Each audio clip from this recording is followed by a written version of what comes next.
This is the High Voltage Business Builders Podcast, daily intelligence for serious e-commerce portfolio builders across Amazon, TikTok Shop, Shopify, Walmart, and every channel that moves the needle.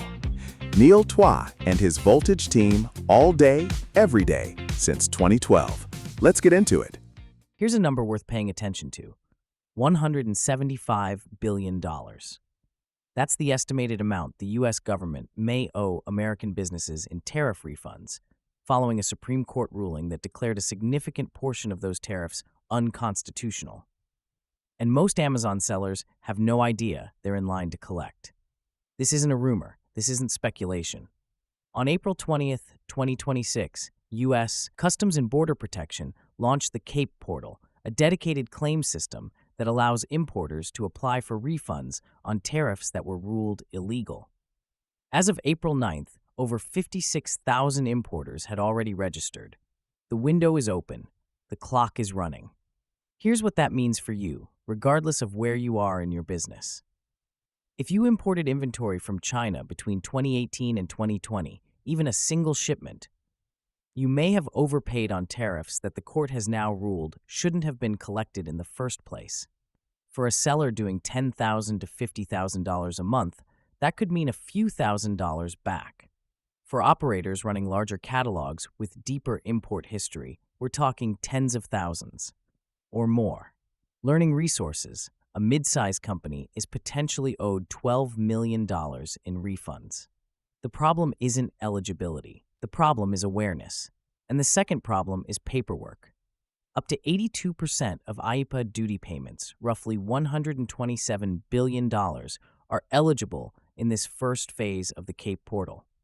But refunds are not automatic. You have to opt in, you have to file, you have to get it right. So the real question isn't whether this money exists. It does. The question is, are you going to claim yours before the window closes? Let's talk about the mechanics, because this is where most sellers either act or get left behind.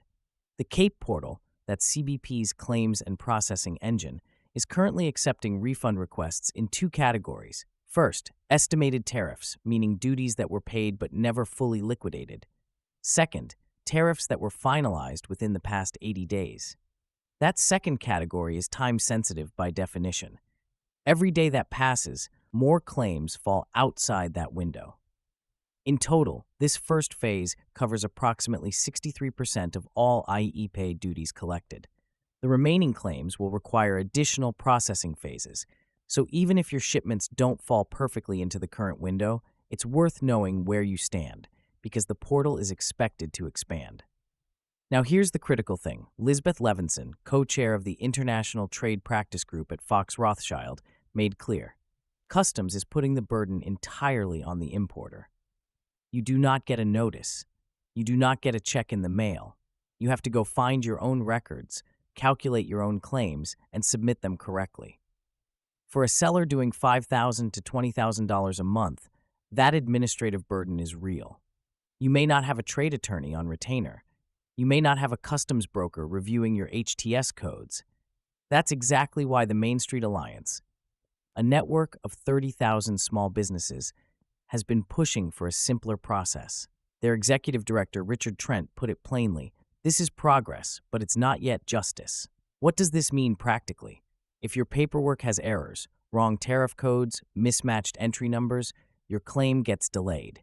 Sanna Manders, president of Flexport, said it directly: the big message is that you have to clean up your act before you ask for a refund. Refunds, once approved, are expected within 60 to 90 days. That's real cash flow, the kind that funds your next inventory buy. Let me give you two pictures of how this plays out at different scales, because the same opportunity lands very differently depending on where you are in your business. First picture: a seller doing around $30,000 a month in revenue, running a private label brand in the home goods category. She imported 3 container loads from Shenzhen in 2019, right in the middle of the Section 301 tariff escalation. At the time, she paid a 25% duty on roughly $40,000 worth of goods. That's $10,000 in tariffs on those shipments alone. She didn't think twice about it at the time. It was just the cost of doing business. She had no idea those payments might be reclaimable.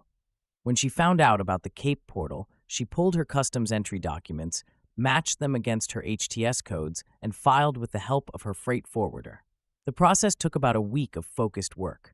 Her claim, just over $9,000, expected back within 60 to 90 days of approval. That's a full inventory reorder, funded entirely by a refund she almost missed. Second picture, a larger operator running a 7-figure catalog across multiple categories: kitchenware, outdoor, storage. They imported consistently from 2018 through 2020. Their trade attorney estimated potential exposure across dozens of entry filings at somewhere between $60,000 and $90,000 in reclaimable duties. They're not waiting. They engaged a customs broker immediately, audited every entry, and submitted a structured claim package to the Cape portal in the first week it was live. This is what sellers who survive platform changes do differently. They act on information before the window closes, not after it's too late to matter. 3 moves: concrete, executable, whether you're just getting started or running a multi-category portfolio. Move 1. Pull your import records from 2018 through 2020 and identify every shipment that came in under IEEPA tariffs. This is your starting point. If you used a freight forwarder or customs broker, they have your entry filings. If you imported directly, check your CBP 7501 forms. Those are your entry summaries. Every seller who imported during that window should do this audit before anything else. A seller doing $5,000 a month may find 1 or 2 shipments. An operator running $100,000 a month may find dozens. Either way, you can't claim what you haven't identified. Move 2. Verify your HTS codes are accurate before you file. This is the step most sellers skip, and it's the one that kills claims. Santa Manders at Flexport was direct about it. Clean up your records before you submit. An incorrect tariff classification code will delay your refund or get your claim rejected outright. If you're not sure, spend a few $100s on a customs broker consultation. That investment could unlock thousands in return.